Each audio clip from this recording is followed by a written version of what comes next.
Aujourd'hui, nous allons procéder à l'ouverture de la boîte du 7e continent que je viens de recevoir aujourd'hui et qui se compose d'une grosse boîte de jeux. Hop.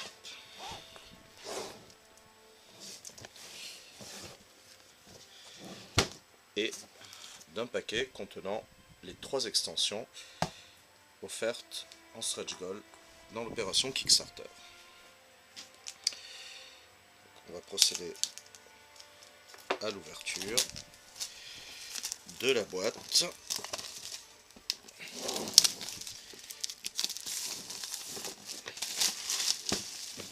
Hop, que voilà. Donc, le 7e continent, explorez, survivez, vous êtes le héros. La boîte présente un design assez sobre, avec un joli noir et le logo du jeu, avec un petit reflet métallique. Alors, qu'avons-nous à l'intérieur? Hop.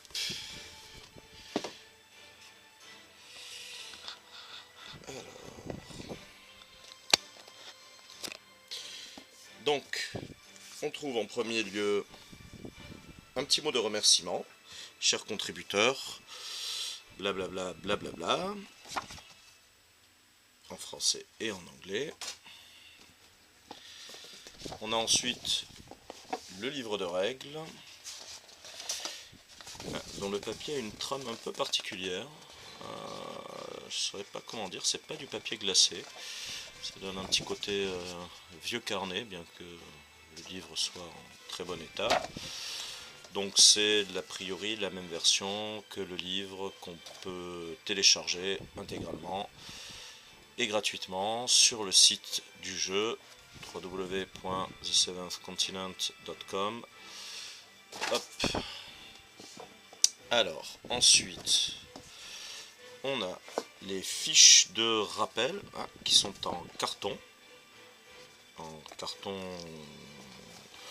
Ça va, d'une épaisseur assez consistante, où on a le rappel du tour de jeu, des actions possibles, et des différentes actions, conséquences d'actions, enfin des règles, quoi. Petit récap, il y en a 1, 2, 3, 4, donc 1 pour chaque joueur. On a des pions représentant, enfin une planche, un punchboard, une planche représentant en fait les différents explorateurs disponibles, qui sont au nombre de 7, ainsi que les 4 pions feu de camp qu'on doit pouvoir mettre, je suppose, sur des petits socles en plastique que l'on trouvera plus tard. Ensuite, on a le punchboard de... Alors c'est un... Zut, j'ai perdu le nom. C'est pas un sabord. Un sabord peut-être, je sais plus. Pour mettre les cartes de défausse en fait. C'est un truc à monter et on y met dedans la défausse avec, sur le carton imprimé, là on a un petit rappel des règles de gestion de la défausse. Et ensuite on a le gros du jeu que sont les cartes. Donc on a un petit sachet de socle plastique pour mettre les jetons carton qu'on a vus. Ça, ce sont des blocs en mousse pour protéger en fait. Je pense que ça va être pour faire ensuite le rangement, puisque la boîte à l'intérieur est composée de 3. Hop, je vais essayer d'en sortir un. Ils sont tout cassés. Voilà, de 3 boîtiers de rangement comme ceci, dans lequel il a les cartes. Alors là, ce sont les cartes, les intercalaires en fait pour trier et organiser le jeu. Et même, hop, un petit mémo organisation de la boîte. Ensuite, on a donc toutes les cartes à l'intérieur. Alors ces cartes-là intercalaires sont en carton, un peu comme les aides de jeu en fait, en carton épais. Les cartes de jeu, elles, sont d'un carton plus souple. On va en ouvrir un après. On a sur le côté, hop, les figurines. Donc, je sais pas si on verra bien, on a les petites figurines des 7 explorateurs disponibles, ainsi que des 4 petits feux de camp. Hop, on a un petit boîtier de rangement également pour mettre ses figurines après, pour que tout tienne dans la boîte de jeu. Donc on va ouvrir un paquet de cartes génériques et de base qui commence par la carte besace et carnet. Hop.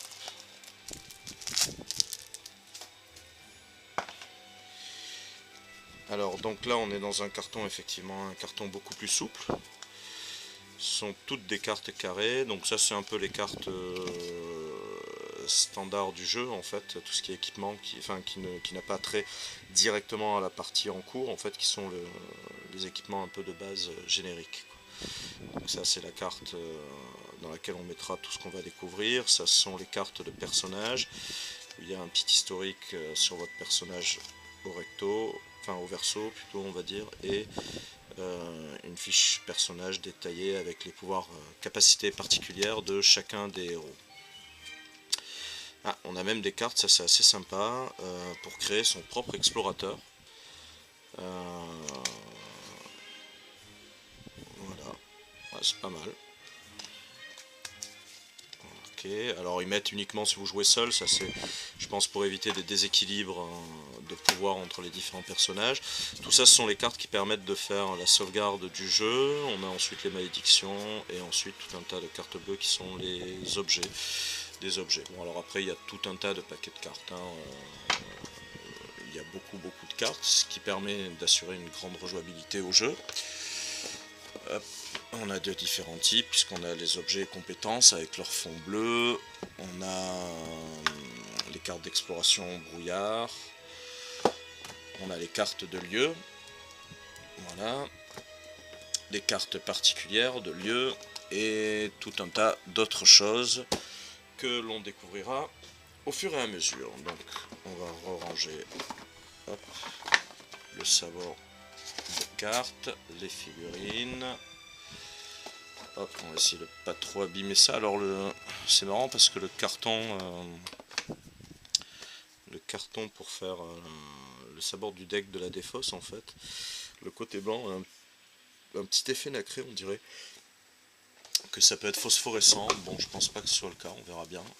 Hop, on remet tout le reste. Voilà. Ah, j'ai oublié ça, et j'ai oublié également de remettre les 2 blocs de mousse qui servent pour l'instant de cale.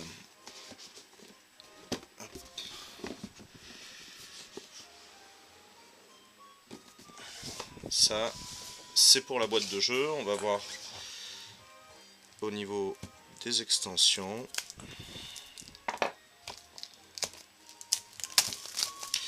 Alors il y a 3 extensions, il en existe une 4e pour l'instant, qui était un add-on payant dans Kickstarter. Ces 3 là, en fait, faisaient partie du pledge standard, on va dire, qui couvrait le jeu et les stretch goals. Donc ces extensions, elles présentent derrière 96 cartes dans celle-ci, 96 également, donc à chaque fois on a un jeu de 96 cartes, dont une nouvelle malédiction. Les malédictions sont un peu les scénarios du jeu, puisqu'elles indiquent les conditions de victoire. Il faut arriver à les lever, en fait, ces malédictions, pour pouvoir gagner la partie. Voilà, donc je ne vais pas trop déflorer le contenu de l'extension. On a un petit mémo qui nous indique que, par exemple là, les cartes d'extension ont un identifiant unique au verso avec les numéros et qu'on peut les ranger en fait dans la boîte. Donc en fait on peut les placer pour les ranger dans la boîte de base, si je comprends bien. Il n'y aura pas de mélange d'interférence avec les autres cartes du jeu, et elles peuvent venir en jeu également, même si on ne joue pas la malédiction qui est directement liée en fait à cette extension. Donc ça c'était pour le labyrinthe de glace. On a le marais de l'épouvante, donc pareil, on a 2 paquets de cartes et un petit mot qui nous indique voilà, comme quoi on peut les ranger dans la boîte de base même si on ne joue pas la malédiction concernée.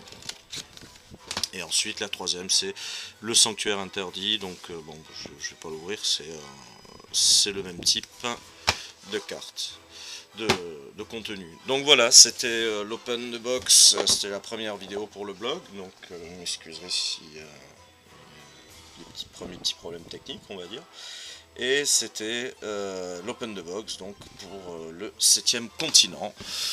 Je crois que la prochaine vidéo ce sera soit une ouverture totale, soit pour voir un peu les cartes, soit le film d'une première partie. Merci.